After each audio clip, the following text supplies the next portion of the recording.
And then finally, do you have tracking in place? Call tracking, Google Analytics. Do you track the average cost per call and the cost per tour? So if you're spending $1,500 a month between your different marketing programs, are you tracking the number of calls, the number of walk-in tours, number of tours set by calls, and then finally enrollments? And then identifying what is your average cost per call, cost per tour. Because if you know that it costs you $100, for example, on average to go from a call all the way to enrollment, then we know that if you're spending $1,500, you should be consistently getting 15 new enrollments every single month. And again, the more you break it down, the better. But the first thing I recommend is just start the tracking. Then create your own simple dashboard to measure these results. So if you're working with a professional group, you should be provided these results monthly. They won't know the average cost per call, but from the other data they provide you, you should be able to figure that out. Or just create a simple Excel spreadsheet that tracks all of this information. What's said out there oftentimes is what gets measured gets done. So you want to be measuring your results.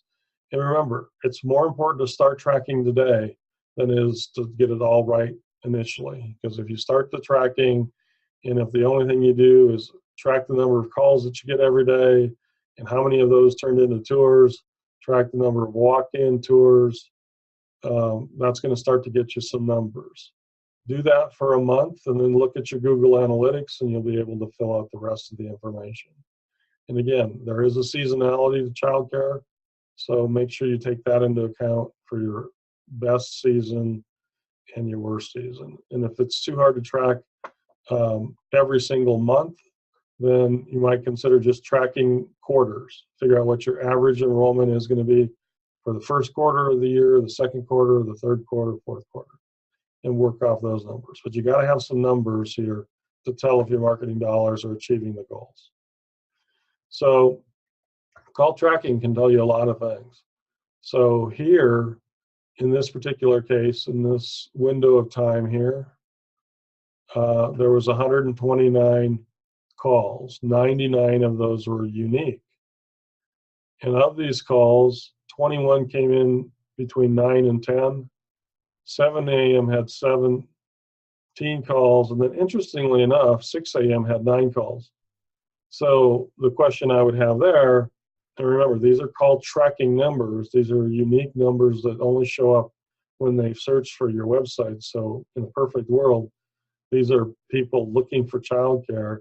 So the question I have, just based on these numbers, in this particular instant, do they have a dedicated phone person from at least 7 a.m., maybe even 6 a.m.? Maybe that person just needs to come in, lock themselves in the building, and answer the phone for that first hour of the day before you let people come in. But this kind of tracking is what can help you decide that. And then do you have a dedicated person from 6 or 7 a.m. till phone calls start to drop off, which is typically noon or 1 o'clock.